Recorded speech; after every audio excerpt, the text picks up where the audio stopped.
আজকে সিরিজ নির্ধারণী ম্যাচ পাকিস্তান এবং বাংলাদেশের দ্বিতীয় ওডিআই ম্যাচ অনুষ্ঠিত হবে আজ বাংলাদেশ সময় 2:15 ইতিমধ্যে প্রথম ওডিআই ম্যাচে বাংলাদেশ দাপুটের সাথে জয় ছিনিয়ে এনেছে পাকিস্তানের কাছ থেকে 8 উইকেটে বিশাল একটা জয়।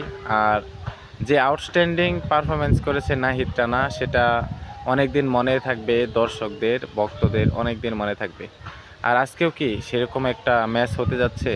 আর আমরা 4 ছক্কা দেখতে চাই, 50 ওভারের খেলায় 300+ রান চাই যেই ব্যাটিং করুক, এবং এটা চেস করে বাংলাদেশ জয় ছিনিয়ে আনুক পাকিস্তানের কাছ থেকে। পাকিস্তান যদি আগে ব্যাটিং করে 300+ রান করুক, বাংলাদেশ এটা চেস করে যেন জয় আনতে পারে। আর বাংলাদেশ যদি আগে ব্যাটিং করে তাহলে বাংলাদেশও 300+ রান করুক, এটা যেন পাকিস্তান চেস করতে না পারে এবং পাকিস্তান যেন আজকেই সিরিজটা হারিয়ে ফেলে। আজকে কি বাংলাদেশ সিরিজ জয় করবে নাকি আরেকটা ম্যাচের জন্য অপেক্ষা করতে হবে, অবশ্যই কমেন্ট বক্সে জানিয়ে দেবেন। আর খেলাটি দেখার জন্য চোখ রাখতে হবে টিভির পর্দায় এবং মোবাইল স্ক্রিনে। সবাইকে ধন্যবাদ।